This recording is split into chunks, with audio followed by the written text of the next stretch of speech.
Handicapped आदमी इतनी सारी किताबें उठा भी नहीं पाते।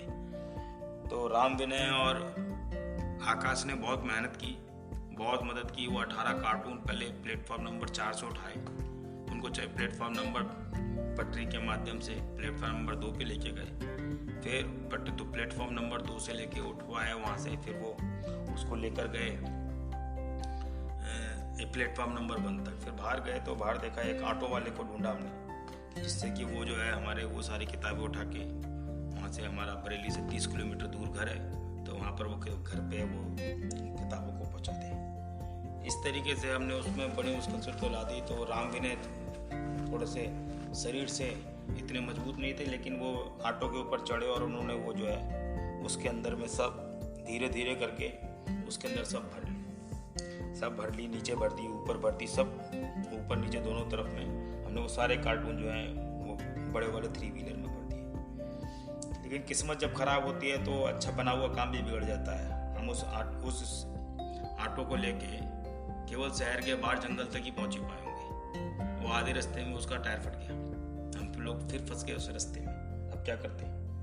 अब वहाँ पे उतर गए। अब इतना सारा सामान था, ना तो ऑटो पीछे जा सकता था ना आगे जा सकता था। तब एक खाली ऑटो वाले को उसने एक ऑटो को रोका, दूसरे ऑटो वाले ने हमसे कहा कि भैया हम 300 रुपये लेंगे।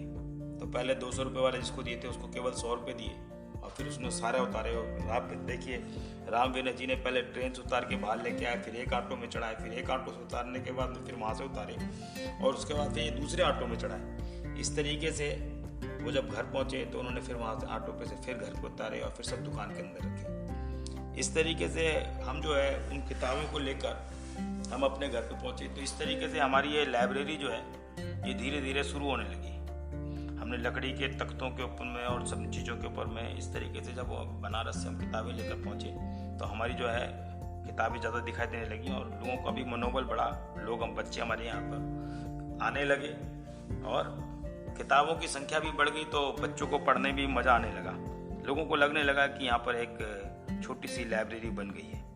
तो जो बच्चे कंचे खेला करते थे, जो बच्चे जुआ खेलने में व्यस्त थे, जो बच्चे दिन भर खेल कूद में लगे रहते थे, उन बच्चों को अपनी तरफ आकर्षित करने के लिए हमने कैरम और चेस और क्या बोलते हैं इसका नाम है वीडियो गेम और कई सारी चीज़ें जो खेलने की विधि हो गई, क्रिकेट का बैट और एक फुटबॉल, इस तरीके से तो 3-4 बॉल और एक बैडमिंटन, वो सब लाके भी हमने बच्चों के लिए रखा। और कॉमिक्स से लाए बहुत सारी, करीब 2-3 पीपा हम कॉमिक्स से भी लेकर आए, जिससे कि वो कॉमिक्स पढ़ के गांव के बच्चे जिनका पढ़ने का मन नहीं करता था वो हमारी तरफ आकर्षित हो हमारी लाइब्रेरी में आए। इस तरीके से कभी कभार हमारा जो है संघर्ष करते करते हमारा मनोबल टूट जाता था, लेकिन अब उस टूटे हुए मनोबल को भी हम जोड़ने के लिए फिर उन बच्चों की तरफ देखते थे तो लगता था कि नहीं, भगवान ने सबसे अच्छा काम इस जीवन में हमसे कोई करवा रहा है, तो शायद उसने हमको इस संस्था को शुरू करने की प्रेरणा दी है।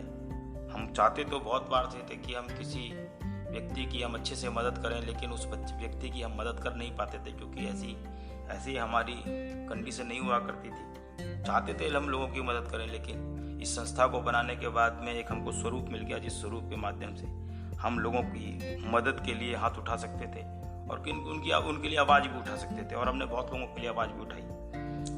तो जब भी हमारा मनोबल टूटने को होता था तो हम उस सबसे गरीब बच्चे का ध्यान करते थे जो किसी वक्त हमारे से कोई मदद लेने के लिए आया होता था। हमें याद आता है कि एक दिन एक लड़का हमारे पास मिलने के लिए आया, उसकी फटी हुई कमीज़ थी और वो चप्पल भी बड़ी बेकार सी टूटी सी पहना हुआ था। हमने उससे पूछा कि तुम कहाँ से आए हो, तो उसने मुझे बताया कि उसका गांव यहाँ से 15 किलोमीटर दूर है। अब 15 किलोमीटर दूर उसका गांव है और वो कक्षा 9 में पढ़ता है, उसके पापा मजदूरी करते हैं। मैंने उस लड़के से कहा कि भाई तुम्हें चाहिए क्या? उसने बोला मुझे क्लास 9 की किताबें चाहिए। मैंने उसको क्लास 9 की किताबों का पूरा सेट दिया और उससे कहा कि जब तुम क्लास 9 पढ़ के पास हो जाओ तो आना तो मेरे पास में, मैं तुम्हारे को क्लास 10 की भी किताबें दूंगा। तो इस तरीके के बच्चों को जब मैंने देखा कि जिनको आगे पढ़ने के लिए, आगे बढ़ने के लिए ज़रूरत है, लेकिन उनके लिए कोई ज़रूरत पूरी करने वाला नहीं है, उस वक्त मुझे मेरा जीवन बड़ा धन्य लगा कि हाँ, शायद भगवान ने मुझसे सबसे अच्छा काम कराया कि ये लाइब्रेरी मेरे से शुरू करवाई कि मैं। और आज भी बहुत सारे ऐसे बच्चे हैं जो बहुत उम्मीद के साथ मेरी तरफ देखते हैं कि मैं ज़िंदगी में किसी भी परेशानी में हूँ, किसी भी परिस्थिति में हूँ, लेकिन जिस कार्य को मैंने शुरू किया इस कार्य को मैं रोक नहीं सकता।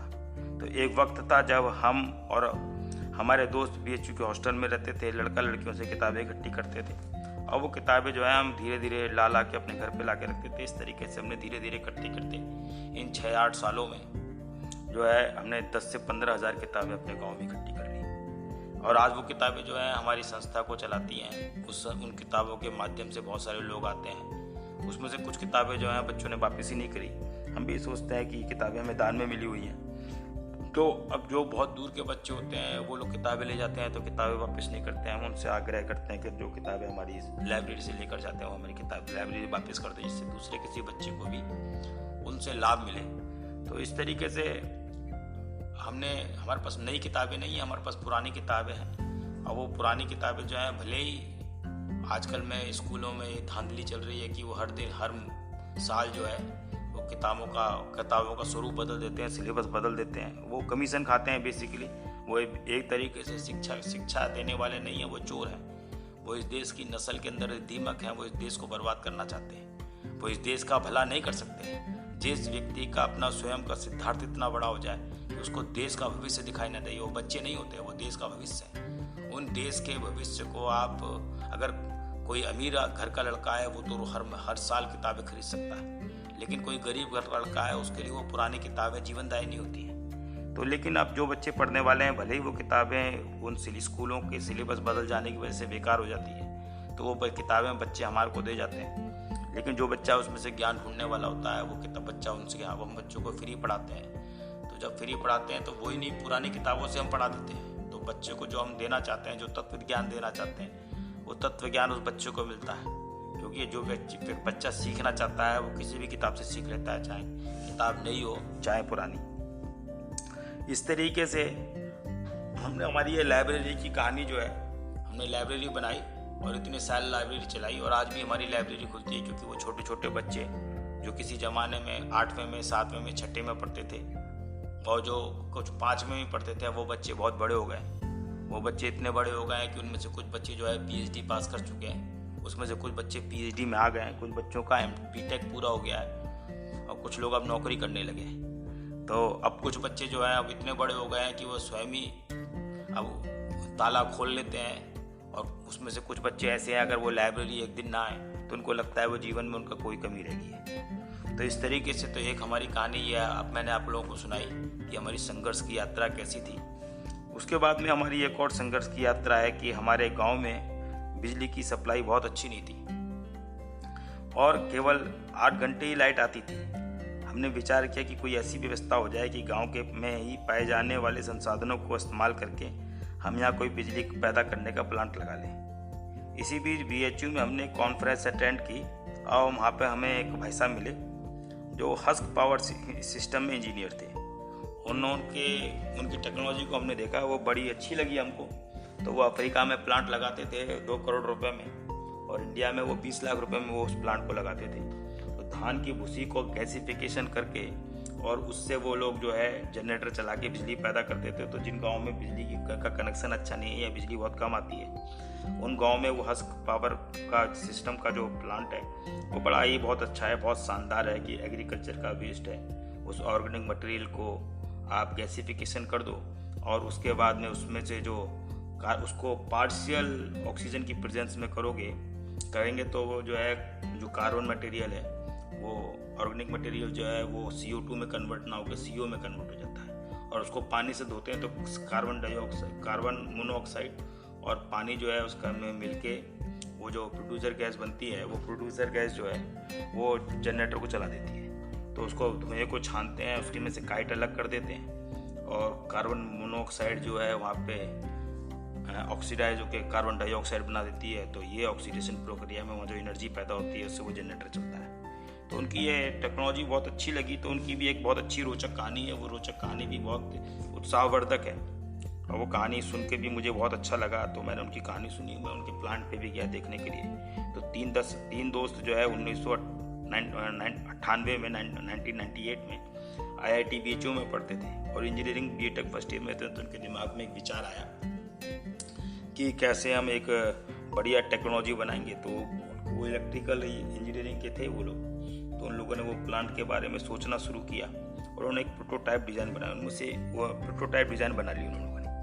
वो उसके बाद उनमें से एक के पिता जो है आर्थिक रूप से बड़े सक्षम थे, वो लोग पटना के रहने वाले थे, तो उन्होंने बक्सर में जो है उसका प्लांट लगवाया है, और बक्सर में प्लांट लगाया और पटना में जो है उसका ऑफिस, उसका पटना में जो है उसका ऑफिस खोला, ठीक है। उसके बाद में वो गैसिफिकेशन प्लांट से का वो लोग आजकल जो है वो उसका मैन्युफैक्चरिंग भी करते हैं और उसकी इंस्टॉलेशन भी कराते हैं। तो बिहार के कई सारे गांव में उन्होंने अपने सिस्टम को इंस्टॉल करवाया, और वो अफ्रीकन कंट्रीज में जहाँ पे बिजली को जो दूर दराज इलाकों में है, वहाँ पर वो जो है वो उन प्लांटों का वो इंस्टॉल करवाते हैं। तो हमारे पास पैसे तो थे नहीं, लेकिन वो प्लांट देखना बड़ा अच्छा लग रहा था, तो हमने थोड़े से पैसों की इधर उधर से व्यवस्था की, और एक हमारा दोस्त है विजीत, उसके साथ मिलके हम पटना गए, पैसेंजर ट्रेन में ही बैठ गए कम पैसे में, जैसे कैसे ना कैसे पहुँचे। वहाँ पहुँचे, उसके बाद में हम उनके दफ्तर में पहुँचे, थोड़ा बहुत जो भी खर्चा करते हुए पहुँच गए हम लोग। उसके बाद उनके दफ्तर में गए, उनके बॉस से भी मिले, वहाँ पर जो CEO साहब थे सरदार जी, उनसे भी मिले।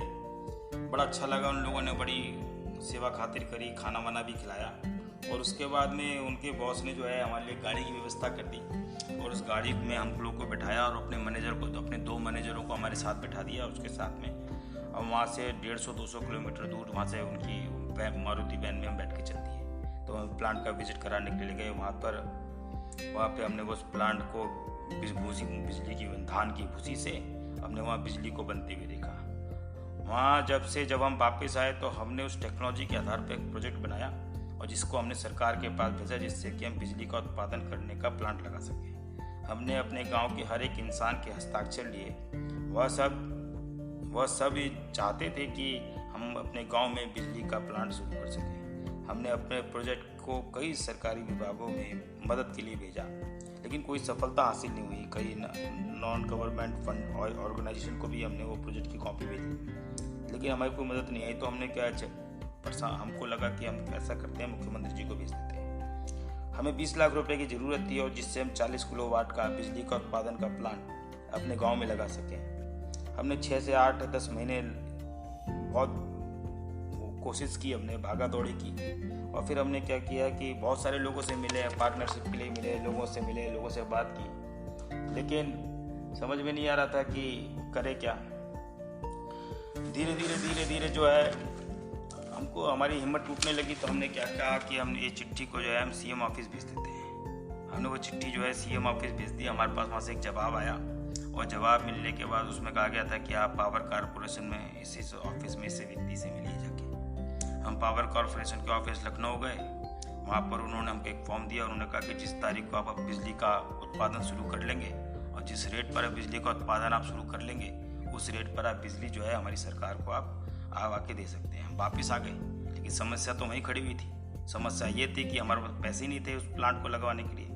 हमने कई सारे लोगों से फिर पार्टनरशिप की बात की, पार्टनरशिप की बात बनी नहीं। हमने मुख्यमंत्री साहब के पास में सोचा कि अब मुख्यमंत्री आवास पर ही हम ये चिट्ठी जाके हम उनके आवास पे जाके देंगे। उस तरीके से हमने वो तीनों फाइल जो है एक बंडल बनाया, उसकी बाइंडिंग करवाई, और उसको लेके हम चल पड़े। उसके बाद में जब वहाँ पहुँचे तो उन्होंने वो जो है हमसे कहा कि ये जो CM ऑफिस में नहीं, ये सापा के कार्यालय में आप जाके दे दीजिए। तो वहाँ जाके देखा, वहाँ पे एक लंबी सी लाइन लगी हुई थी, और वहाँ पे बहुत सारे लोग वहाँ पे अपनी अर्जियाँ देने के लिए वहाँ पे लाइन में खड़े हुए। हमने भी अपनी अर्जी जो है वहाँ पे लाइन में लगा दी, और फिर वापस आकर उस अर्जी का इंतज़ार करने लगे। तभी एक दिन दोपहर में एक फ़ोन आया। हम बस में सफ़र कर रहे थे, और उन्होंने हमसे पूछा कि आपने मुख्यमंत्री जी को लिए एक चिट्ठी लिखी है। हमने उनको अपना फ़ोन पे अपना पूरा प्रोजेक्ट बताया, तो उन्होंने हमसे कहा कि आप शुरू करिए, हम आपको कहाँ मना कर रहे हैं। और उसके बाद वो फ़ोन कट गया। बाद में हम सोचने लगे, अगर हमारे पास शुरू करने के लिए पैसे ही होते तो हम आपके पास में पिछले 1 साल से चक्कर क्यों लगाते रहते हैं। तो बात ये रही कि समस्याएं बहुत थी, कोशिशें भी थी, लेकिन क्या है, हमारी कोशिश ही रह गई। वो हम अब कहाँ, हम लोगों की मदद चाहते तो थे करना, लेकिन हमारे पास में आर्थिक कमजोरी की वजह से हम उस प्रोजेक्ट को अपने गांव में लगवा नहीं सके। खैर कोई बात नहीं, ये सब हमारे उस संघर्ष का हिस्सा है, जिससे हम अपने गांव बिजोरिया में विद्युत के लिए आत्मनिर्भर बनाना चाहते थे। लेकिन जब से बीजेपी की सरकार आई है, और अभी ये यूपी की सरकार बदली है, उसके बाद में हमारे गांव की जो है बिजली की लाइन जो है वो कस्बे की लाइन से जुड़ गई है। तो हमारे गांव में अब 18 घंटे